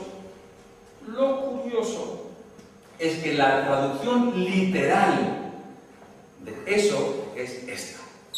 Oye Israel, Jehová nuestros dioses, Jehová uno compuesto es. Oye Israel, Jehová nuestros dioses, Jehová uno compuesto es. Y ahora lo vamos a analizar. Este es mejor, el de todo. Es la guinda. Bien, pero nos choca por nuestros dioses. Claro. Bien, nuestros dioses es la traducción de esto. Esto en realidad es una palabra compuesta de dos. ¿Vale? Una, que es esta, ¿vale? Que es Elohim. Y la otra es el pronombre nuestro. Entonces, ahí es un compuesto. Bien. Lo curioso es que esas palabras están en plural. Por eso se traduce nuestros dioses. Bien. Algunos dicen, esto se llama el plural majestático, que es ese formulismo que, por ejemplo, se puede ver en televisión, cuando los periodistas dicen, por ejemplo, creemos o estamos convencidos, o hablan en plural para darle un aire como más digno, ¿no? Pero en realidad es, oye, yo creo, yo pienso, yo opino, pero hablan en plural, ¿vale? Pero entonces lo curioso es que si fuera solamente ese elemento, podrían decir, no está hablando de plural, sino es una forma del lenguaje, ¿no? Pero bueno, lo curioso es que hay otra palabra que la va a redondear, ¿vale? Que es esa de ahí, que significa uno. Y que un añadido es compuesto y es. Ese es el verbo, ¿vale? Porque ahí no está. O sea, está implícito, pero no está expresado. Por eso son palabras añadidas. Entonces, Si fuera solamente el plural de Elohim, que se utiliza mucho, digamos, en referencia a Dios, no es el singular de él, o Eloha, que sería el singular, se utiliza Elohim como plural, podría ser, bueno, es una forma, ya vemos, de dignatario, ¿vale? Pero no significa que haya pluralidad. Pero lo que pasa es que esto significa uno, pero uno con pluralidad. Y eso es lo que vamos a analizar ahora, ¿vale? Entonces, Elohim es el plural de Eloha, ¿vale? Bien. Pero Ejad, que es esa otra palabra, lo que significa es, enfatiza unidad, reconociendo diversidad, pluralidad dentro de esa unidad. ¿Vale? Vamos a ver algún otro versículo. Biblia, como si fuera en la escuela dominical. Génesis, voy a poner todas las citas. Eso iba a decir, haremos al hombre conforme a nuestra imagen. Es plural ahí también. Bien, a ver si podemos buscar varios versículos de estos y leerlos. A ver, Génesis 2:24. Tú tienes ahí el... Bueno, tú lo tienes rápido. Por A ver. tanto, dejará el hombre a su padre y a su madre y se unirá a su mujer y serán una sola carne. Una Sola sola carne. Entonces, es uno, pero ¿qué implicación tiene? ¿Cuántos están metidos en una sola carne? Dos. Entonces, es unidad reconociendo diversidad dentro de esa unidad. ¿Cierto?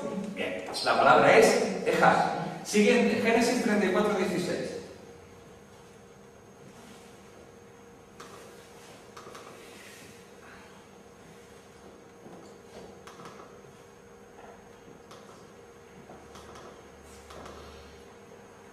Entonces os daremos nuestras hijas y tomaremos nosotros las vuestras y habitaremos con vosotros y seremos un pueblo. ¿Seremos? Un pueblo. Un pueblo. ¿Un pueblo que es? ¿Un Dios solo? Pues un montón de personas formando un pueblo. Otra vez, unidad contemplando pluralidad en esa unidad. ¿Cierto? Éxodo 24:3. Y Moisés vino y contó al pueblo todas las palabras de Jehová y todas las leyes. Y todo el pueblo respondió a una voz. Y dijo, haremos todas las palabras que Jehová ha dicho. Una voz. Es una sola voz, pero es todo el pueblo en unidad declarando una sola cosa. Entonces, uno contemplando pluralidad en esa unidad. Jueces 20:28, ¿es esa que hemos leído? ¿No? No, esa era No, era eso. ¿Eso de 20:28? Entonces, 28. No, 28. Y Finés, hijo de Eleazar, hijo de Aarón, ministraba delante de ella en aquellos días. Y dijeron, ¿volveremos aún a salir contra los hijos de Benjamín, nuestros hermanos, para pelear o desistiremos? Y Jehová dijo, subid, porque mañana yo os entregaré. Os los entregaré. ¿Era eso? A ver, la de Jueces 20:28. No, está mal, es que es 28, está mal. 28. Es 28, yo leí 28. Sí, 28. Cuadrado. 8. Entonces todo el pueblo, como un solo hombre, se levantó y dijeron, ninguno de nosotros irá a su tienda, ni volverá ninguno de nosotros a su Ya casa. está. Como un solo hombre. Unidad, pero implícito pluralidad. ¿Cierto? Bien. Ahora, hay otra palabra en hebreo que significa uno como único. Único. Bien. Esa palabra es Yahid. ¿Vale? Entonces, cuando nosotros pensamos en un único Dios, ¿cuál sería la palabra más lógica a utilizar? ¿Está? Que hay un único Dios. ¿Vale? Textos. Pues vamos a buscar esto, por favor.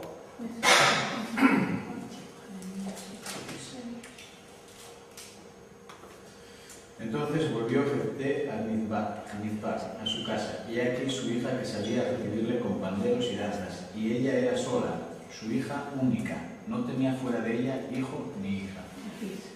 Era su única hija. ¿Vale? Unidad, es decir, aislado, no hay más.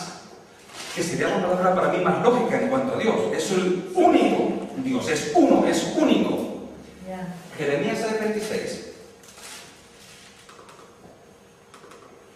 Hija de mi pueblo, cíñete de cilicio y revuélcate en ceniza, ponte luto como por hijo único, llanto de amarguras, porque pronto vendrá sobre nosotros el destruidor. Tu único hijo. Zacarías 12:10. Este es otro versículo. Y bonito.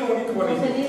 Sí, Y Zacarías 12:10. derramaré sobre la casa de David y sobre los moradores de Jerusalén espíritu de gracia y de oración, y mirarán a mí, a quien traspasaron, y llorarán como se llora por hijo unigénito. Y esas palabras las está diciendo Jehová. Y mirarán a mí, a quien traspasaron. ¿Os dais cuenta? Como se llora por hijo unigénito. Entonces, ¿quién está diciendo esas palabras? Jehová Dios. Y dice, y mirarán a mí, a quien traspasaron, y llorarán como... Entonces, ese es un texto del Antiguo Testamento, como Jehová está diciendo, yo voy a ir para allá. Pero llorarán como por hijo único. Como por el primogénito. Por el unigénito. ¿Vale? Unigénito. La diferencia entre unigénito y primogénito es que primogénito es el primero, después pueden venir la tira, pero unigénito es único. Entonces, hemos visto que hay dos palabras para definir uno, que lo lógico sería utilizar esta palabra para el único Dios, pero no utiliza esa, utiliza la de unidad contemplando pluralidad. Entonces, de alguna manera, la revelación de Dios en el Antiguo Testamento dejaba entrever lo que se manifestaría después. ¿Vale? Entonces, resumen.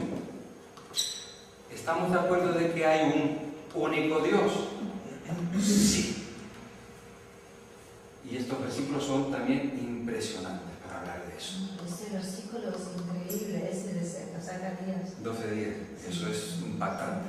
Pues estos de aquí, para reforzar cómo Dios es celoso de sí mismo y no quiere que nada ni nadie le haga sombra. Vamos a buscarlo. Isaías 43:10, 44:6-8 y Deuteronomio 32:39. Si queréis para la próxima semana nos lo tomamos de descanso por todo lo que os estoy haciendo buscar. No, está genial. Isaías 43:10. Vosotros sois mis testigos, dice Jehová, y mi siervo que yo escogí, para que me conozcáis y creáis y entendáis que yo mismo soy. Antes de mí no fue formado Dios, ni lo será después de mí. Yo soy testigo de Jehová. Porque dice ahí, yo Jehová y vosotros sois mis testigos, y que antes de mí no fue formado Dios, ni después de mí. ¿Cierto? Entonces Jesús, o sea, Dios mismo está diciendo, yo soy el primero y yo no voy a formar a ningún otro Dios. ¿Por qué? Porque yo soy celoso. ¿Cierto? Bien. Segundo versículo, Isaías 44:6-8. Así dice Jehová, Rey de Israel y su Redentor, Jehová de los ejércitos. Yo soy el primero y yo soy el postrero, y fuera de mí no hay Dios. ¿Y quién proclamará lo venidero? Lo declarará y lo pondrá en orden delante de mí, como hago yo desde que establecí el pueblo antiguo. Anúnciales lo que viene y lo que está por venir. No temáis ni os amedrentéis. ¿No te lo hice oír desde la antigüedad y te lo dije? Luego vosotros sois mis testigos. No hay Dios sino yo. No hay fuerte. No conozco ninguno. No hay Dios fuera de mí. No hay, para no utilizar Dios, no hay fuerte. La palabra Dios significa poderoso. Entonces lo que Dios está diciendo, yo estoy solo, no hay nadie que se parezca a mí, yo no he formado, porque dicen que Dios Padre creó, formó a otro Dios más pequeñito. O sea, el Hijo es una creación o formación de Dios. Y Dios está diciendo que yo no me dedico a formar, a crear diosecitos. ¿Por qué? Porque yo soy muy celoso. Y yo no aguanto y no quiero nada que me haga sombra, aunque sea menor que yo. Parafraseando esos textos. Entonces dice Dios, que no es fuerte, que no conozco ninguno, no hay nadie que me pueda hacer sombra. ¿Vale? El Deuteronomio 32-39. Ved ahora que yo soy, y no hay dioses conmigo. Yo hago morir, y yo hago vivir, y yo hiero, y yo sano. Y no hay quien pueda librar de mi mano. Y no hay dioses conmigo, ni grandes ni pequeños. Entonces, cuando juntas eso, es decir, Dios, no hay otro Dios antes ni después. Y ese Dios no forma, no crea a otros dioses. Yo soy celoso y no hay otros dioses ni fuertes. Y no conozco ninguno, así en plan andaluz. ¿Qué pasa? Yo aquí no hay nadie. Que no conozco ninguno. Que no hay dioses conmigo, que estoy yo solo. Entonces, ¿cabe en esos versículos otro Dios más pequeño formado por el Dios grande? No, absolutamente no. Entonces, si creemos que hay un único Dios y que está solo, es pentecostal, porque los pentecostales creemos que estaremos solos en el cielo. Hay un único Dios, no tiene compañía como Dios, no hay fuertes, no hay divinos, no hay pequeñitos, hay un único Dios. Entonces, si según Deuteronomio 6:4, Jehová nuestros dioses, uno compuesto es, no nos queda más remedio que admitir en el Antiguo Testamento que hay pluralidad en esa unicidad de que hay un solo Dios. Deuteronomio 6:4.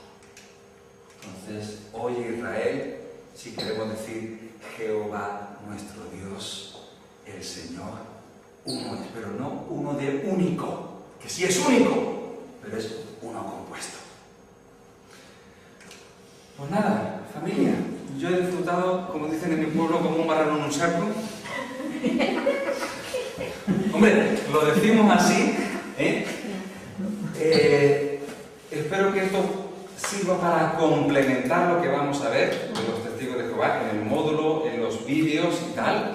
Yo he visto el vídeo completo, el largo, y por ejemplo la hermana que está testificando al testigo de Jehová utiliza el Hechos 20-28, ¿vale? Y que esto nos da seguridad. El problema es que tantas veces nos asustamos de hablar con ellos porque no tenemos herramientas. Pero herramientas, saberlas hayas. Entonces hoy, aunque ha sido un poco largo, y os pido perdón por haberos hecho sudar la camiseta. Amén. Una cosa, ¿alguna vez has visto convertirse en un testigo de Jehová? Sí. Sí. Había un chico de la iglesia de Andújar, se llamaba Rafael Benítez. Éramos los dos jovencitos, él se convirtió a los testigos de Jehová. En un momento hicimos un curso de lo que antes era la PPO, que era un curso de formación profesional. Ahí nos quedábamos los platos y tal, y bueno, y hablábamos. Y después nosotros nos mudamos a otro lugar y nos confirmaron de la iglesia de allí de Andújar que se había convertido. Entonces él contaba, ay, yo recuerdo a Marcos, ¿qué tal? ¿Qué cual? Sí, pero de eso hay. Porque argumentando con ellos, con esas pruebas está clarísimo.